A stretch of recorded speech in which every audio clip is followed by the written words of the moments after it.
Hello, wherever you are in the world, and thank you so much for joining this, the final positional analysis video of 2022.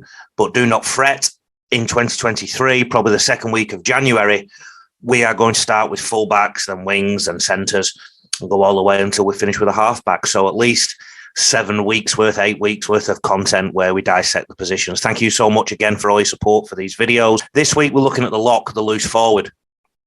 And unlike second row, where it's quite clear what type of role a second rower might play, the lock is very much open to interpretation. I've heard it described as the glue that holds a pack together. Personally, I think it's the glue that holds a team together. Whenever I've used a lock, I've looked at that role as somewhere that I can use to literally finish the team off, in the sense that if we need some hands, I'll put a lock in that can bring some hands to the equation. If we need an extra heavy body, I put somebody there that's basically like a third prop. I've done so much with the lock position. I probably shouldn't cover it here, else the video will be too long. And in that sense, it was very hard to decide what to analyse. So I've decided to analyse two of the best locks running around at the minute, Jason Taumalolo and Isaiah Yeo. And I've also added on there some old footage of Ellery Hanley, which is a bit grainy, but I keep going on record in saying that I think Ellery Hanley is one of the best locks that's ever played the game. Now, this is footage from the World Cup, and I think you'll find that there's a clear difference in the physical condition of both the players. I'm going to be quite brutal about it and tell you what we'd be looking for in the lock position. So when I share my screen, we're going to be starting with Jason Taumalolo playing for Tonga against Samoa. So what I'm looking at from this point of view is the first 10, 12-ish minutes of the game. So this was Tonga's last game in the tournament, their first knockout game, and I've taken the last game of Australia's tournament for Isaiah Yeo. Okay, the first 10, 12 minutes of each game. So we're looking for their involvement. Now, of course, what this doesn't take into account is what they did for the next 70 minutes, how many times they were interchanged, how many times they changed position while on the field. If I was to do that, we'd have a 3-4 hour video. So to make sure this video isn't too long, I've got to pick a section. So there's my little caveat. That's my little disclaimer, if you like, for this video. Because what I don't want is to have a load of Cowboys fans saying, oh, yeah, that's not fair on Jason Taumalolo. But I think you'll see when we watch the footage that Taumalolo probably isn't at his fittest. He's just passed the ball from dummy half there, but he's actually running behind the defensive line, not joined it. When you see him in a minute, you'll see he's defending in the middle, and there's a big clue that I want you to look at about mentality and thought processes. So he's gone in. Has he gone in third man there, would you say, or second man, or no? Probably joint second man. He's falling down with his tackle, but he's actually falling on top of one of his men. Now, one of the toughest things for big men to do in a game of rugby league is to have you're getting up and down off the ground. Okay, what Taumalolo's done there has fallen on top of one of his players as well. Therefore, he's not going down as far. And secondly, he's made sure he's at marker. Now, you could argue maybe he should have gone back to a defender himself. Let's have a look again. Sorry, poor control from the other video. Let's have a look. I'm really looking it through a fine-tooth comb here, and I want you to be cognizant of that. Now, let's have a look. Yeah, let's have a look at this ruck. So I would say this man bent down here is in control, and I would say the man on top of him is in control of the tackle, because Taumalolo lands on the top. From that position, I would argue Taumalolo should go back to a defender, because these two have more control over the body on the ground. Instead, look what's happening. Number 17 comes off. And don't get me wrong, that could be an instruction that anybody on the legs comes off, but it's just a little thing I picked up there, that Taumalolo might be pacing himself a little bit through this game. He probably does look slightly not in the best condition, and this does happen during World Cups, to be fair. Players do not train quite as hard. They've had a tough season, particularly with the Cowboys running high in the competition. Now, he's involved in another tackle here, and this is one of the key things I saw. he's gone in to basically catch and to wrestle, but there's no desire here from him to drop the Samoan player to the ground. If he is, he's pulling against his number 8, Fanua Blake, and Fanua Blake's pulling in the opposite direction. So there's no coherent ruck strategy here. And Tamalolo stays on his feet, and so does Fanua Blake. Like I said, one of the toughest things you can do is drop to ground as a big man. So he stayed up on his feet there. He has done well to kick chase there. Probably I was distracting your thoughts there. So just look at his kick chase here. So fair's fair. He's gone hard on kick chase, so that's good. So maybe without even realising it, he's trying to take some shortcuts without even realising it in the game. I fast-forwarded this so you know what tackle it is. So it's a slightly forward speed, but here's Tamalolo on the third play. Let's dissect his carry. So that's the second play. Tamalolo catches the ball now. Good width from the ruck. I like that. What I am worried about, though, is how open his body was going into the collision. What you can't see from there is his catch, and I don't think there was any chance of him tipping the ball on, because I think the way he caught it was close to his stomach. Fotuaika is going through a hole here. If we're going to be really nitpicky, if his hands were up, he could have kept those blue defenders away from him a little bit longer to get some go forward. This will all become clear when you see, as why I'm nitpicking at this. Great leg drive from him, but he should have maybe crashed down to play the ball. Now instead he gets sort of basically put back to where he was. He's played the ball, though, really good in terms of where he ended up. So, look, I don't think JT was in the best physical condition for this tournament. Let's have a look. What's he doing here? Okay, he's in another tackle again, and there's some penalty, but again, I don't think there was any major effort to get the player to ground between those players. They were quite happy to stay on their feet. This carry again, his carry was a bit better there. Good carry. I love the way he carried it in two hands. So I was quite critical of his last carry, but watch this one and we'll really dissect it. Yes, he caught it on his stomach, so that stands to reason that the previous one he caught on his stomach too, because that will be a habit. But he has pulled it out in two hands. He has got support with him. And he also isolated one defender, knocked himself into them, and he's turned his body sideways and now found the floor really well. So that is good. And he's found his right elbow, and he's going to play the ball with his right foot. So that was all fine. That's his best carry so far. So even though we are looking at the first 10 minutes, there's an argument here that he's warming into the game. All right. I can't help but think he's more of a prop than a lock, though. And I think this is where the coach was coming in when he made life a little bit harder for him when he arrived. Todd Payton at the Cowboys, that is. Let's have a look at his role now. He's in the middle of the field.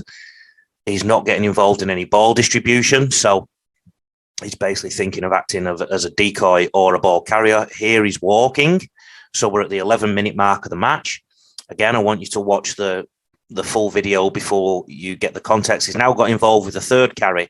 And it's fair to say his carries are getting better and better as the game goes on. Okay, so here he is. He carries the ball. Good width again from the ruck. He's running an overs line here, but then he turns it into a unders line. Good footwork and great position to be in to play the ball quickly. So I think it's fair to say he grew at the game as the game progressed. Okay. Now, this is Isaiah in the grand final. Now, look, it's fair to say that, the World Cup final, not the grand final. It's fair to say these two guys are two of the best locks in the game right now. Okay. So this is why we're looking at it through a critical eye. Let's have a look at what Isaiah does through this game. I will interchange between calling him Yayo and Yo sometimes. Okay, we're at the World Cup final. And because of the silly numbering system, I originally thought that was Isaiah, but then I remembered that he didn't have a moustache. Anyway, I'm taking you through this set to see where Isaiah gets involved and how he gets involved. Second tackle. This is him now. Good footwork, good leg drive. And yeah, he probably got dominated a little bit, and his play of the ball was okay considering. So not as physically potent as JT, but watch this now. He uses his hands. Looks to use his hands and takes another carry. So in the first 10 minutes, we had 3 carries from JT. And in the first 40 seconds, we've had 2 from Isaiah Yo. Watch this. carries the ball in two hands, brings runners with him, does a bit of a show. I think that's Jake Chibrojevic. If there was a gap inside, he would have passed that ball, I assume, but he's helped some defenders stay off him. And he's got a two-man collision rather than the three-man collisions that Jason Taumalolo was facing, if you remember. So great involvement really early on from him. There it is in slow motion again. Just decoys on the inside, gets two defenders rather than three. The third one, Junior Parlow, comes in a lot later. And Yo's got some good go forward there. 2 carries in the first set. Let's have a look at his involvement in the ruck. He's in the middle of the field where the lock tends to be. There he is, number 24. Yes, he's on his feet. You could argue that's exactly the same as Jason Taumalolo. There was no major effort from those two guys to get the Samoan player to the ground. The good thing about this analysis is because they're both playing Samoa, we can do an apple versus apple scenario. Now, Azaio's in the tackle right now with, I can't remember who number 6 was actually, and I can't tell. But the attacker is certainly trying to drop to the ground. Watch what Azaio does in this ruck. Was that grapple? But he's making an effort to get to the ground. And on the ground, he is squeezing his opponent. I've put that in again. Watch this. He's in, squeezes him tight, gets him to the ground, and that's great ruck control. Look at the control. That ball isn't getting played. And I would argue that out of the 2 locks so far, Jason Taumalolo's been a bit sloppier around the ruck than Azaio. And I think these are little 1%ers that make a difference all the time. Okay. Let's have a look. Teddy getting thrown around. This time, Azaio passes the ball. So Jake Chibrojevic and he seemingly have a understanding. Don't forget, Jake's somebody who plays lock 2. Yo's going to come across. He's got the ball in 2 hands. Remember, last time he dummied and went. So the defense is hanging off him a little bit. This time, he hits Jake on the inside. So the difference between Yo and Jason Taumalolo so far is that Yo is basically a third pivot in many ways. He's using his hands. There he is again. Yo constantly carries the ball in 2 hands. So we've got the decoy runner coming inside. I say the decoy because he didn't get the ball. Really, he's an option runner.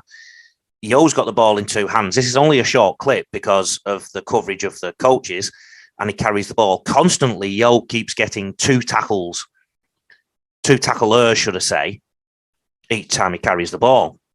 So there's 2 people in there. Now, here he comes as an extra pair of hands. So he's always a threat. What Yo is doing is making sure that he's always a threat going up the line and there's options. He's not just carrying the ball. And if we compare that to Jason Taumalolo, it's actually quite clear what Jason Taumalolo is going to do. He's going to run the football. Let's see where he pops up again here. So we're now in the good ball area. He gets involved now because I put this in because I wanted you to see how he gets involved in the set now. So Ben Hunt's had a run. What's now going to happen is Yo's going to come in as an extra pivot because Hunt's tied up. So he catches the ball there. It's in 2 hands. It gets picked off, and you could argue the runner isn't deep enough, but that's Yo using his hands. But I think the key difference between the 2 is that when Taumalolo carries the ball, he gets tackled by 3 men. So watch this.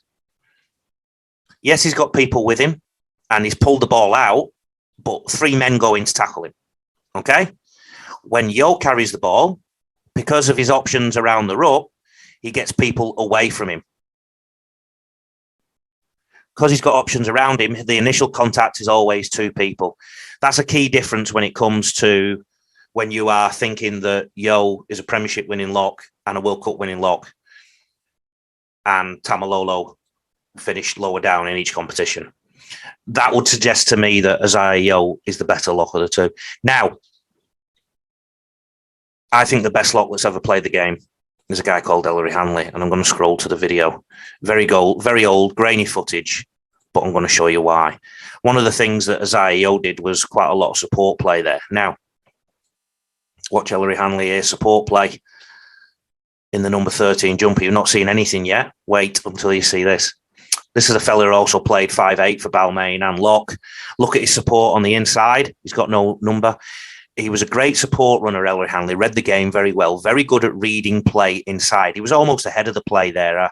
I remember once seeing him about 5 meters ahead of play and the referee didn't pick up on it. The amount of times he scored tries like this and the athleticism of the guy, and because he's played 5'8" too, he can distribute the ball.